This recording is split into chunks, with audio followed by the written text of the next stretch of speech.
Thank you for being with us at the end of the spring meetings. My pleasure. Let me start by asking you what was on the minds of ministers and governors at the meetings.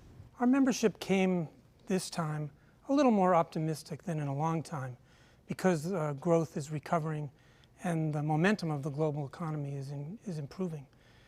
I think that they came as well, though, a bit worried about whether or not the economic risks, the political and geopolitical risks might undermine that recovery and or even derail that recovery.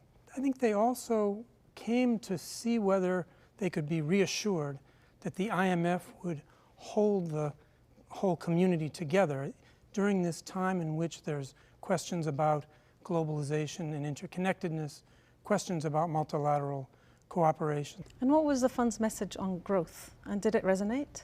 Our message on growth is now really a two-part message, that we have to take steps that are needed to strengthen the growth momentum and protect it, but that we need a second focus, which is not to presume that growth can continue if the discontent around interconnectedness intensifies. And so, as we've been urging for about a year and a half, we focused on subjects like inclusion, gender inclusion, other forms of inclusion, dealing with inequality, dealing with a range of other subjects that we think are needed to try to address the negative side effects of interconnectedness so that there can remain a social and political consensus to support all of what we do.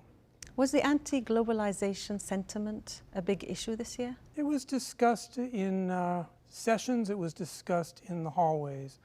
You know, I think that it's clear that advanced economies, more than emerging and developing economies, are experiencing the discontent because in those countries there really have been winners and losers, a bit from interconnectedness, but certainly also from advances in technology. In emerging market countries and developing countries, there's a concern about the discontent in advanced economies. They're not so concerned about globalization themselves. Rather, they see globalization as the key to their future because they need interconnectedness to have rapid growth. So we really have different perspectives in our membership.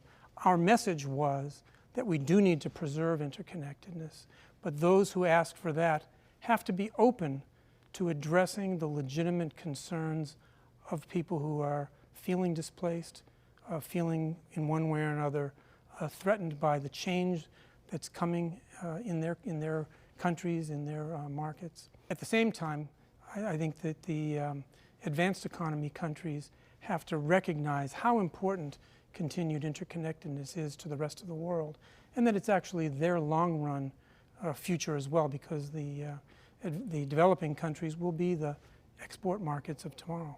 So in the end, do you think everyone went home reassured? They were reassured in two respects. One, I think they go home clearly understanding the strengthening global economy and the possibilities we have. They also went home understanding what kinds of steps countries can take individually and that the community can take together to try to limit the economic risks and to try to ameliorate the political risks. Wonderful. Thank you for being with us again. My pleasure.